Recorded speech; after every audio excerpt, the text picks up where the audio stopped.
जय श्री राम। आज हम लोग कैंटो 8 शुरू करेंगे अयोध्या कांड के।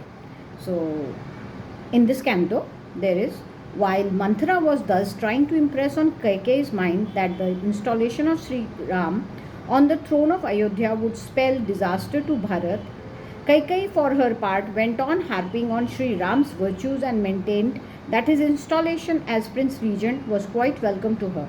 Manthara, however, goes on laboring her point and urges Kaikeyi to interrupt the installation. Censoring Kaikeyi and throwing away the said jewel gifted by her, however, Manthara thereupon spoke to her as follows, full of indignation at the nonchalant attitude of Kaikeyi and sorrow at her inevitable ruin.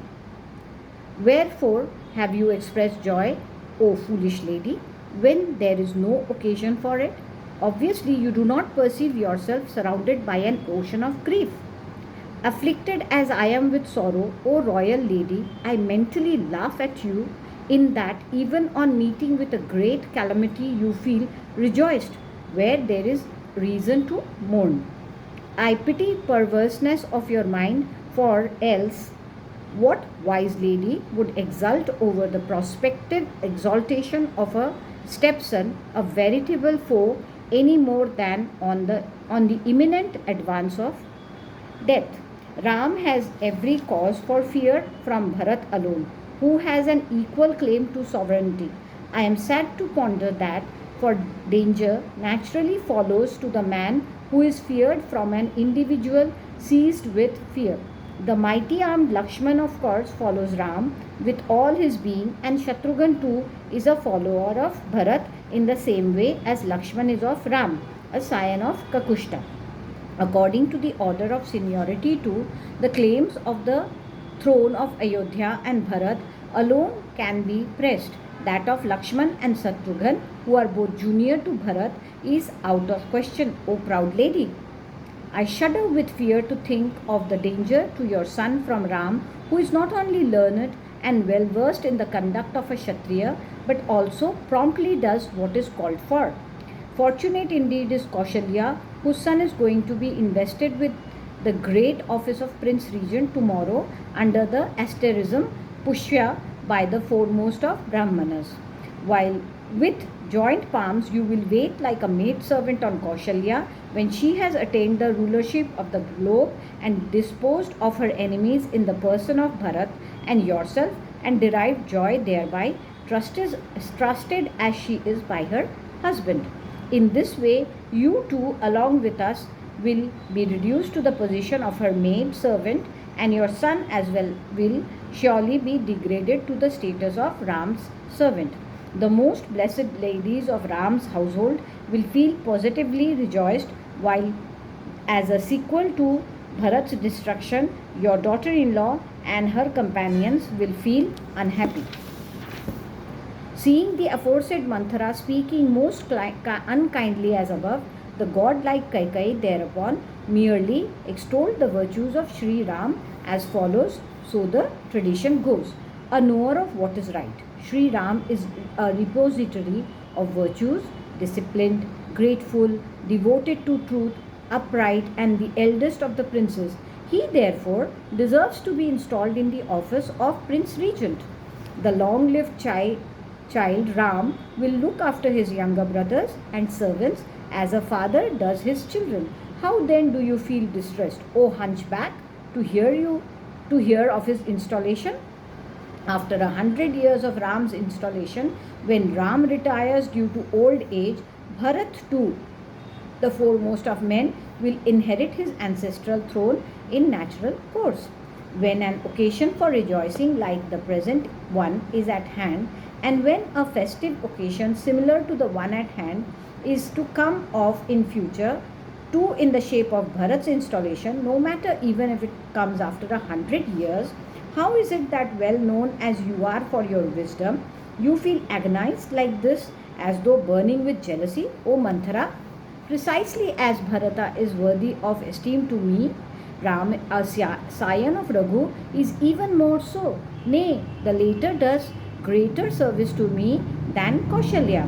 If the throne really goes to Ram, it would be equally Bharat's at that very time. For Ram, a scion of Raghu, actually esteems his brothers just as his own self. Having a doleful sigh, Heaving a doleful sigh, Manthara, who was sore distressed to hear Kaikeyi's reply, spoke to the latter as follows. Unable to perceive the truth due to stupidity and about to sink in an ocean of misery, swollen through grief and adversity, you fail to access your real position. Ram, a scion of Raghu, will be crowned king, and after him, he who is born as his son, whereas Bharat, O Kaikeyi, will be excluded from the royal line. All the sons of a king do not retain their hold on the throne. O proud woman, for if all are installed on a throne at one and the same time, a very great impropriety will be caused. Therefore, kings of Kaikeyi actually hand over the reins of government to the eldest son, even though others wish the younger may be full of virtue. O lady with faultless limbs!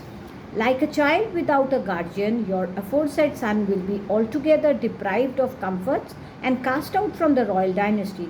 O lady full of affection for your child, such as I am, I have come to you to awaken you to your interest, while you do not recognize my worth in that you seek to bestow a reward on me on the exaltation of your co-wife. Having attained sovereignty, shorn of enemies, Ram for his part will surely send Bharat into exile or even to the other world.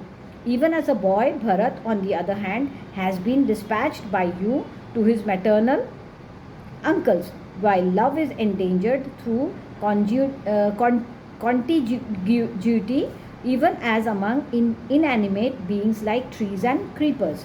In obedience to the will of Bharat, the celebrated Shatrughan too left with him, inasmuch as the latter is devoted to Bharat, in the same way as Lakshman to Ram. A certain tree marked down for being felled by those living on the produce of forest was actually saved from the great danger by thorny shrubs through sheer proximity, so it is heard. Indeed, Lakshman, son of Sumitra, will protect Ram, and Ram, a scion of Raghu, too will protect Lakshman. Their brotherly love for each other, which is akin to the love of the Ashwins, the twin-born physicians of God, is widely known in all worlds.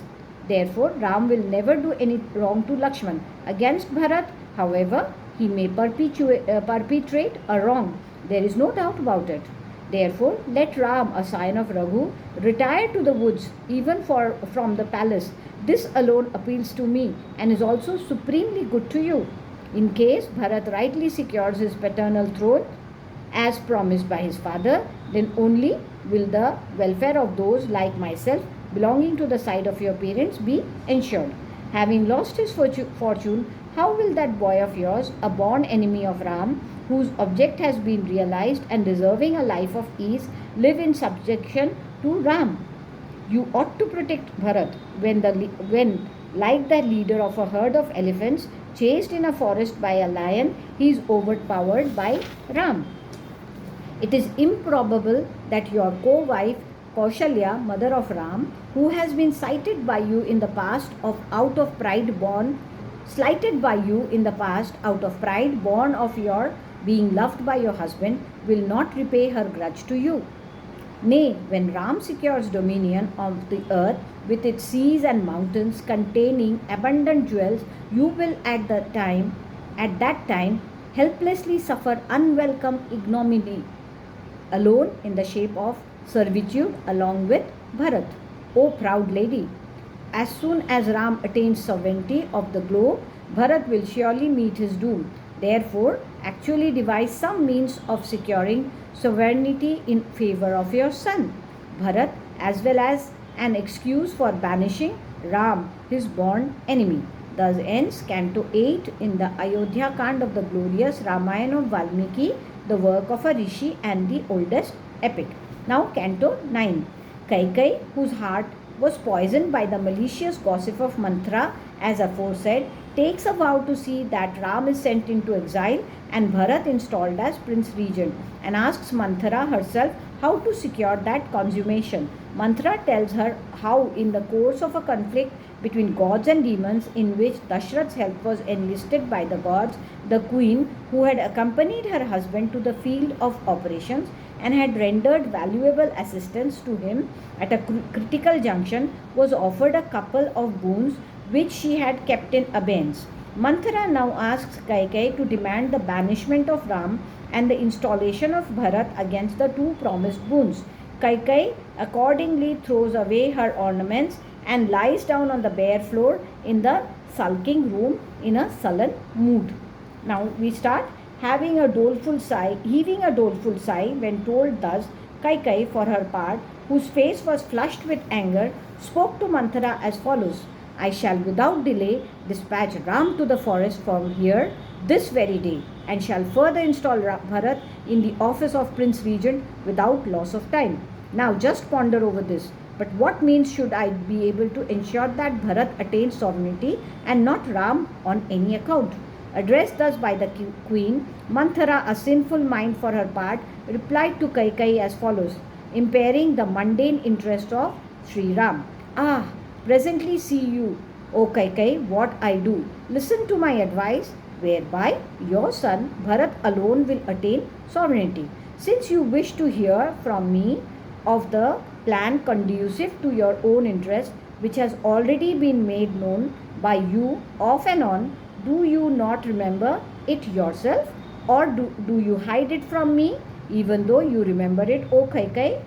If your intention is to hear of it as told by me, O lady full of charms, I shall presently tell you. Please listen, and when you have heard of it, it may be acted upon. Hearing this reply of the aforesaid Manthara, and rising a little out of deference mixed with curiosity, from her bed, spread by herself and therefore faultless, Kaikeyi for her part spoke as follows: Point out to me the means by what device, O Manthara, may Bharat attain sovereignty and not Ram in any case? Requested thus by the queen on that occasion, Manthara, of sinful intent, spoke to Kaikeyi as follows, crushing the interest of Sri Ram. Proceeding in a southerly direction in order to help the cause of Indra, the ruler of gods, in a war between gods and demons in the former days, along with other dependent royal sages, and taking you with him, your husband, Emperor Dashrath, O Kaikeyi, marched against the city known by the name of Vijayanta in the Dandak forest, where lived the demon Timidhwaja, so called because his ensign bore the emblem of Timi, a species of fish of enormous size. Also known as Sambara, that great demon who knew hundreds of conjuring tricks and could not be conquered even by the host of gods, offered battle to Indra. Quickly carrying off from their beds at night the warriors injured and grievously wounded in the course of that great conflict, and lying fast asleep, the ogre-like demons used to make short work of them. There, Emperor Dashrath fought a great battle with the demons, and the mighty armed hero was lacerated with weapons and missiles on that occasion. Having been removed in an unconscious state from the field of battle by you, O glorious lady, your husband King Dashrath was mangled with weapons even there, and saved by you by being taken to a still safer retreat. A couple of boons was offered to you by him, pleased as he was with your invaluable services on two occasions, one after another. O lady, with charming looks, the said Dashrath, your husband, O queen, was, however, told by you as follows: I shall certainly claim them when I will, O Lord. Amen, was the answer that then given by the high-souled monarch. I was of course unaware of it, O queen. It was by you alone that the episode was narrated in the days gone by. Out of affection for you, however, this incident is treasured by me in my mind. Binding your husband with a promise, put a stop to the preparations already in hand for Ram's installation. Nay, ask of your husband to the aforesaid two boons in the shape of Bharat's installation as Prince Regent and the banishment of Ram for 14 years for the second. Surely when Ram has been sent into exile for 14 years, your son Bharat will have sown the seeds of affection for himself in the heart of his subjects and will have been established on the throne. As though indignant, enter the sulking room this very day, O daughter of Ashwapati, and clad in soiled garments you lie down on the bare floor. Start weeping the moment you see the king, and lying on the ground, plunged in grief, neither look at him nor speak to him. You are ever beloved of your spouse, I have no doubt about it. Nay, for your sake, the emperor can even enter fire. The king dare not provoke you, nor can he bear to see you angry. For your pleasure, the king can literally lay down his very life. The monarch dare not, in any case, transgress your command. Realize the potency of your charms, O lady of sluggish disposition. The king Dashrath may offer you gems, pearls, and gold, as well as precious stones of various kinds. Pray do not set your mind on them. Remind the monarch, O highly blessed lady, of those two momentous boons which Dashrath offered to you in the course of the conflict between gods and demons. Let not that cherished object in the shape of Bharat's installation as Prince Regent and Ram's exile slip out of your mind. While, however, lifting you up personally, Dashrath, a scion of Raghu, offers to you the promised boon. Ask you the following boon of the emperor, binding him with an oath. Let Ram be sent afar into exile for 14 years, and let Bharat be installed as the ruler of the globe, O jewel among kings. For when Ram is sent into exile for 14 years, your son will have been established and firmly rooted on the throne of Ayodhya by the time Ram returns after completing the term of his exile, and will continue as king for the rest of his life. Over and above the installation of Bharat as Prince Regent, also positively asked the king the boon in the shape of Ram's banishment. O glorious lady, in this way all the objects of your son Bharat will be accomplished, O seeker of your son's kinship.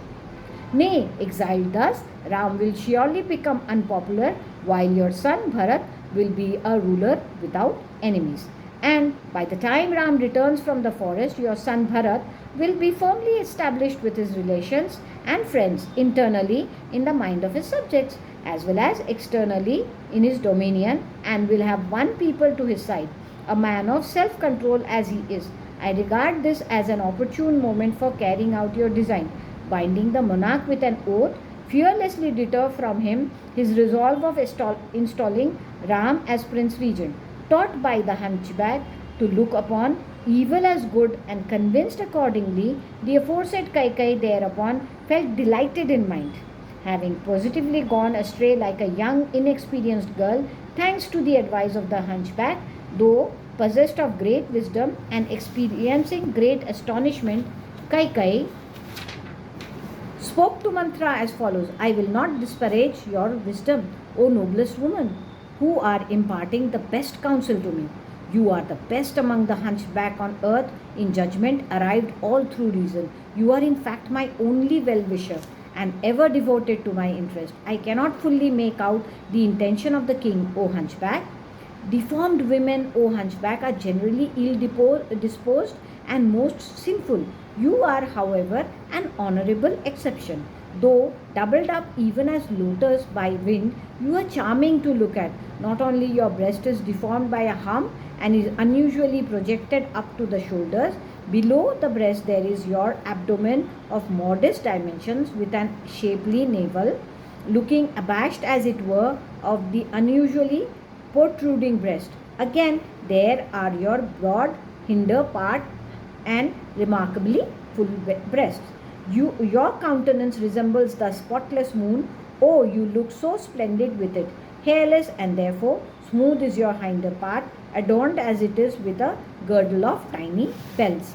Most contagious are your shanks, and both your feet are exceptionally long. With your long thighs you look most charming while walking before me, O good-looking Manthara, clad in a silk garment. 1,000 conjuring tricks which were known to Sambara, the overlord of demons, and still other tricks in thousands lie treasured in your heart. They alone constitute your big hump, which is prominent as the hub of a wheel of chariot. In this hump of yours resides thoughts of various kinds, diplomacies and artifices. Nay, on this hump of yours I shall reverently drop a chain of molten gold of the highest quality. O lovely Manthara, when Bharata is installed as and Ram, a scion of Raghu, has proceeded to the forest.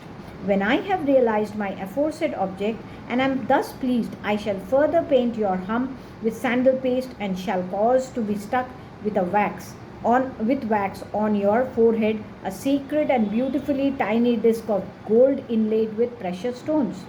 Wearing a pair of garments, one about your loins and another covering your trunk, and lovely ornaments, you will move about like a goddess, O hunchback. Possessed of a peerless countenance, you shall, by your face vying with the moon, attain a foremost position among women, behaving with pride in the midst of my enemies, that is, co-wives. Adorned with all kinds of ornaments, other hunchbacked women will need your feet, hunchbacked even though you are, precisely as you always do mine.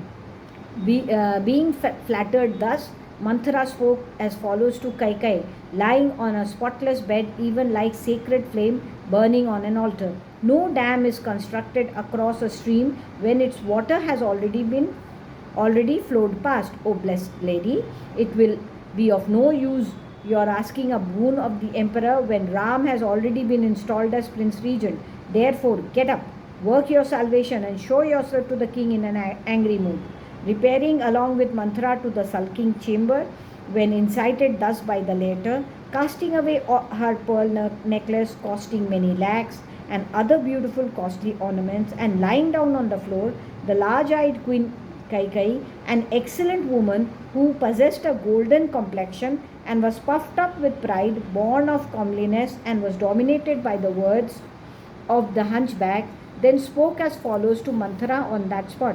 Either on Ram, a scion of Raghu, having gone to the forest as an exile, Bharat will obtain the kingdom of earth, or you shall report me dead on this very spot to the apathetic king, O hunchback. For I have nothing to do with the gold nor precious stones nor with meals any longer. This will be the end of my life if Ram is installed as Prince Regent. The hunchback then tendered once more to the king's spouse and Bharat's mother in most cruel words counsel which were friendly to her and hostile with reference to Ram. If Ram, a scion of Raghu, actually inherits this kingdom, you will surely suffer with your son. Therefore, O blessed lady, take adequate steps to ensure that your son Bharat may be installed as Prince Regent. Repeatedly struck by the hunchback again and again with shafts in the shape of